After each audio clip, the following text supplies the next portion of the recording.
నమస్తే, welcome to yo-yo TV. భారతదేశంలో సార్వత్రిక ఎన్నికలు జరుగుతున్నాయి. ఈసారి కూడా వార్ వన్ సైడే అని అంటున్నారు. డిబేట్స్, ఇంటర్వ్యూస్, పబ్లిక్ టాక్స్ ఇలా ఎక్కడ చూసినా మోడీ వేవే కనిపిస్తోంది. హ్యాట్రిక్ పీఎం అంటూ మోడీ పేరునే చెబుతున్నారు. దేశంలోనే కాదు, ప్రపంచ వ్యాప్తంగా మోడీ పేరు మారుమ్రోగిపోతోంది.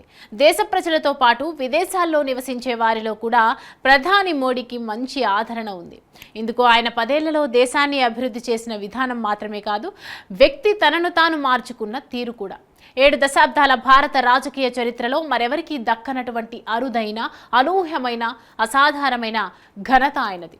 ఇది మోడీకి మాత్రమే ఎలా సాధ్యమైంది? చాయ్వాలా నుంచి ప్రధాని వరకు ఎదిగేందుకు ఆయన ఎంచుకున్న మార్గాలేంటి?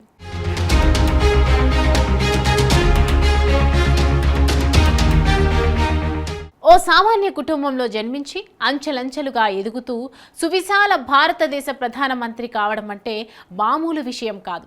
అటువంటి ఘనత సాధించి అత్యున్నత ప్రశంసలకు ఆయన అర్హుడు మన నరేంద్ర మోడీ. నరేంద్ర మోడీ పూర్తి పేరు నరేంద్ర దామోదర్ దాస్ మోడీ.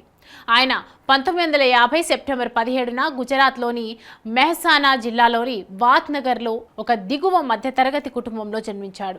ఆయన తల్లిదండ్రులు దామోదర్ దాస్ మోడీ, హీరాబేన్. వారికి మోడీ 3వ సంతానం. నరేంద్ర మోడీ వాట్నగర్లో పాఠశాల విద్యను, ఢిల్లీ విశ్వవిద్యాలయం నుంచి డిస్టెన్స్ ఎడ్యుకేషన్ ద్వారా రాజనీతి శాస్త్రంలో డిగ్రీ, గుజరాత్ యూనివర్సిటీ నుంచి రాజనీతి శాస్త్రంలో పోస్ట్ గ్రాడ్యుయేషన్ పూర్తి చేశారు. తాను చదువుకుంటున్న రోజుల్లో లోకల్ రైల్వే స్టేషన్లో టీ స్టాల్ నడుపుతున్న తండ్రి సాయంగా ఉండేవారు మోడీ. అలా ఒక మారుమూల గ్రామంలో టీవాలాగా జీవితాన్ని ప్రారంభించిన ఆయన తన జీవితంలో ఎన్నో ఎత్తుపల్లాలు చూశారు. నరేంద్ర మోడీ తన పాఠశాల దశలోని ఆర్ఎస్ఎస్లో చేరి ఆయన కార్యకర్తగా చాలా యాక్టివ్గా పనిచేసేవారు. మోడీ ఉన్నత పాఠశాల విద్యను పూర్తి చేసి 17 ఏళ్లలో తొలిసారి దేశ పర్యటనకు వెళ్లారు. ఈ సమయంలో మధ్యప్రదేశ్, ఉత్తరప్రదేశ్, బీహార్ రాష్ట్రాల మీదుగా పశ్చిమ బెంగాల్లోని కలకత్తా, డార్జిలింగ్ వరకు వెళ్లారు. కలకత్తాలోని రామకృష్ణ మఠంలో సన్యాసం తీసుకోవాలని ప్రయత్నించారు. కానీ అక్కడ నిబంధనలు అంగీకరించకపోవడంతో అక్కడ నుండి బీహార్ మీదుగా అప్పటి ఉత్తరప్రదేశ్లోని ఆల్మోరాకు వెళ్లి రామకృష్ణ మఠం ఆశ్రమంలో కొంతకాలం గడిపారు. అలా 17 నుంచి 20 ఏళ్ల వయస్సులో ఉత్తర భారతదేశంలో ముఖ్యమైన ప్రాంతాల్లో పర్యటించి అక్కడ పరిస్థితులను తెలుసుకున్నారు. నరేంద్ర మోడీ తన పర్యటనను ముగించుకొని స్వగ్రామమైన వాద్నగర్కి చేరుకున్నారు. అనంతరం తన తల్లి హీరాబాయి దీవెనలు తీసుకొని అహ్మదాబాద్లో తన మేనమామ నడుపుతున్న ఆర్టీసీ క్యాంటీన్లో పనిచేయడం ప్రారంభించారు. ఈ సమయంలో తన గురువు లక్ష్మణరావు ద్వారా తిరిగి ఆర్ఎస్ఎస్లోకి వెళ్లాడు. సంఘ్ కార్యక్రమాల్లో చురుకుగా పాల్గొంటూ అందరికీ సుపరిచితులయ్యారు. 1975లో గుజరాత్లో విశ్వ హిందూ పరిషత్ తలపెట్టిన సాధు పరిషత్ కార్యక్రమ బాధ్యతలను సమర్థవంతంగా నిర్వహించడంతో సక్సెస్ అయ్యాడు. ఆ కార్యక్రమం విజయవంతం కావడంతో సంఘ్ మోడీకి కీలకమైన బాధ్యతలు అప్పగించింది. ఈ సమయంలోనే గుజరాత్ రాష్ట్ర సంఘం విద్యార్థి విభాగం ఏబీవీపీ నాయకుడిగా బాధ్యతలు చేపట్టారు. ఈ సమయంలోనే ఆనాటి గుజరాత్ రాష్ట్ర రాజకీయ ప్రముఖులు, కార్మిక నాయకులు, సంఘ్ పెద్దలతో ఏర్పడ్డ సన్నిహితం మోడీని రాజకీయాల పట్ల ఆకర్షితులను చేశాయి. 1986లో ఆర్ఎస్ఎస్ నుంచి భారతీయ జనతా పార్టీలో చేరిన మొదటి తరం నాయకుల్లో మోడీ ఒకరు. బీజేపీలో చేరిన తర్వాత అహ్మదాబాద్ పురపాలక సంఘ ఎన్నికల బాధ్యతలు తీసుకొని ఆ ఎన్నికల్లో పార్టీని గెలిపించడంలో మోడీ కీలకమైన పాత్రను పోషించారు. ఇలా బీజేపీ అధిష్టానం దృష్టిని ఆకర్షించారు. ఆనాటి పార్టీ జాతీయ అధ్యక్షుడు ఎల్కే అద్వానీ ప్రోత్సాహం కూడా నరేంద్ర మోడీకి తోడైంది. దీంతో అనతి కాలంలోనే గుజరాత్ రాష్ట్ర బీజేపీ ప్రధాన కార్యదర్శిగా బాధ్యతలు చేపట్టారు. ఈ తరుణంలో అంటే 1990లో ఎల్కే అద్వానీ చేపట్టిన అయోధ్య రథయాత్రకు గుజరాత్ ఇన్ఛార్జిగా, 1992లో మురళీ మనోహర్ జోషి చేపట్టిన కన్యాకుమారి కాశ్మీర్ ఏక్తా రథయాత్రకు జాతీయ ఇన్ఛార్జిగా పనిచేశారు. ఆ తర్వాత 1993లో బీజేపీని గుజరాత్లో బలోపేతం చేసేందుకు మోడీ రాష్ట్ర ప్రధాన కార్యదర్శిగా పలు యాత్రలు చేపట్టారు. 1995లో జరిగిన గుజరాత్ శాసనసభ ఎన్నికల్లో బీజేపీ అధికారంలోకి రావడానికి మోడీ కీలక పాత్ర పోషించారు. ఈ విజయం తర్వాత మోడీ గ్రాఫ్ అమాంతం పెరిగిపోయింది. దీంతో ఆయన సేవలను జాతీయ స్థాయిలో వినియోగించుకోవాలని పార్టీ అధిష్టానం భావించింది. ఆ తరుణంలో ఆయనను హిమాచల్ ప్రదేశ్, పంజాబ్, హర్యానా రాష్ట్రాల ఇన్ఛార్జిగా నియమించింది.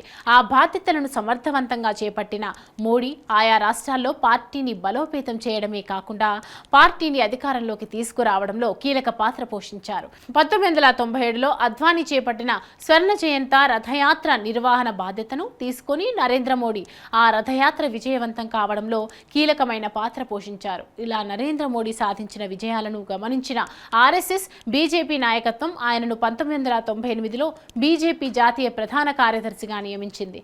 ఈ తరుణంలో అంటే 1998-99లలో జరిగిన లోక్సభ ఎన్నికలలో బీజేపీ నాయకత్వంలోనే ఎన్డీఏ కూటమి అధికారంలోకి వచ్చింది.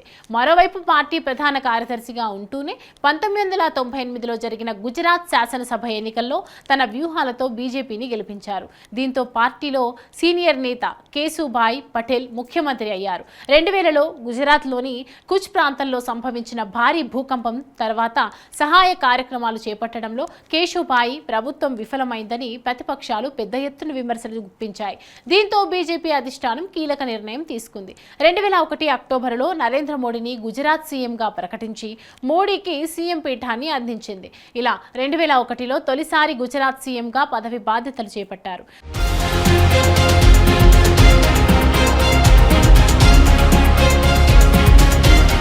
అయితే 2002లో గోధ్రాలో సబర్మతి ఎక్స్ప్రెస్ ఘటనతో రాష్ట్ర వ్యాప్తంగా మోడీ సీఎంగా రాజీనామా చేయాలనే డిమాండ్ వచ్చింది. దీంతో ఆయన రాజీనామా చేసి మరల ఎన్నికలను ఎదుర్కొన్నారు. 2002 డిసెంబర్లో జరిగిన గుజరాత్ శాసనసభ ఎన్నికల్లో మొత్తం 182 స్థానాలకు గాను బీజేపీ 126 స్థానాలలో విజయం సాధించడంతో మోడీ వరుసగా రెండోసారి సీఎం పీఠాన్ని అధిరోహించారు. ఆయనపై ఎన్నో విమర్శలు వచ్చినా వాటిని సమర్థంగా తిప్పికొట్టారు. తన అధికారాన్ని సుస్థిరం చేసుకున్నారు. గుజరాత్ను మోడల్ స్టేట్ గా తీర్చిదిద్ది దేశవ్యాప్తంగా ఉత్తమ సీఎంగా పేరు తెచ్చుకున్నారు.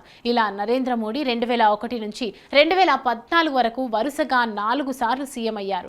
2013లో కర్ణాటక శాసనసభ ఎన్నికల్లో బీజేపీ విజయానికి గుజరాత్ మోడల్ అనే అంశం ఎంతగానో ఉపకరించింది. ఈ ఎన్నికల్లో విజయం సాధించిన వెంటనే బీజేపీ అధిష్టానం నరేంద్ర మోడీని ప్రధానమంత్రి అభ్యర్థిగా ప్రకటించింది. అయితే ఎల్కే అద్వానీ వంటి సీనియర్లు ఆయన అభ్యర్థిత్వాన్ని ఒప్పుకోకున్నా అనంతరం ఆయన ఆయన గ్రాఫ్ను చూసి అంగీకరించారు. 2014 సార్వత్రిక ఎన్నికలలో భారతీయ జనతా పార్టీ నాయకత్వంలోని ఎన్డీఏ కూటమి గణనీయమైన స్థానాలు సాధించింది. నరేంద్ర మోడీ కూడా వారణాసి నుంచి దాదాపు 5 లక్షల భారీ మెజారిటీతో గెలుపొందారు. బీజేపీ నాయకత్వంలోనే ఎన్డీఏ అత్యధిక సీట్లు కైవసం చేసుకోవడంతో 2014 మే 26 నరేంద్ర మోడీ భారతదేశ 15వ ప్రధానమంత్రిగా ప్రమాణ స్వీకారం చేశారు. ప్రధానమంత్రిగా ఆయన ఎన్నో కీలక నిర్ణయాలు తీసుకున్నారు. అందులో పెద్ద నోట్ల రద్దు, జీఎస్టీ అమలు, ఆర్టికల్ 370 రద్దు, ఉమ్మడి పౌరసత్వం, పారసత్వం సవరణ చట్టం, ట్రిపుల్ తలాక్ రద్దు, రామ మందిర నిర్మాణం వంటి ఎన్నో సంచలన నిర్ణయాలు తీసుకోవడమే కాకుండా వాటిని అమలు చేసిన ఘనత మోడీకి దక్కింది. గుజరాత్లోని పావగఢ్లో 500 సంవత్సరాల తర్వాత జెండా ఎగిరింది. 7 దశాబ్దాల తర్వాత కర్తార్పూర్ సాహిబ్కు మార్గాన్ని అందుబాటులోకి తెచ్చారు. దేశ ఆర్థిక వ్యవస్థను ప్రపంచంలో 11వ స్థానం నుంచి 5వ స్థానానికి చేర్చారు. దేశంలో బాంబు బ్లాస్టులు, మతపరమైన అల్లర్లను లేకుండా చేశారు మోడీ.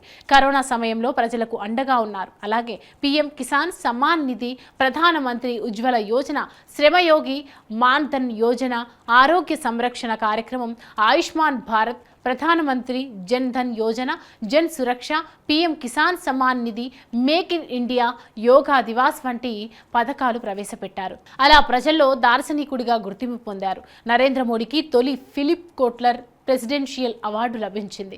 న్యూఢిల్లీలో 2019 జనవరి 14లో జరిగిన కార్యక్రమంలో ఈ పురస్కారాన్ని అందజేశారు. ప్రధానిగా విశిష్ట లక్షణాలతో దేశాన్ని నడిపిస్తున్నందుకు గాను మోడీకి పురస్కారం దక్కింది.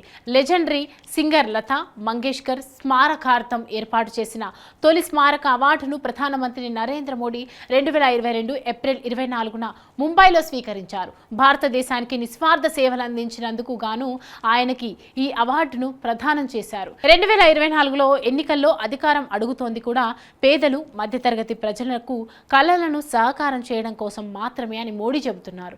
2047 నాటికి అభివృద్ధి చెందిన భారతదేశం సాధించేలా కృషి చేయడమే లక్ష్యమని అన్నారు. ఈసారి అవకాశం ఇస్తే 5వ స్థానంలో ఉన్న దేశ ఆర్థిక వ్యవస్థను 3వ స్థానానికి తీసుకువస్తామన్నారు. ఎన్నికలు ఇంకా పూర్తి కాలేదు, కానీ జూలై నుంచి సెప్టెంబర్ వరకు ఇతర దేశాల నుంచి ఆహ్వానాలు వచ్చాయి. 3వసారి కూడా మోడీ అధికారంలోకి వస్తారనడానికి ఇంతకంటే రుజువు ఏముంటుంది?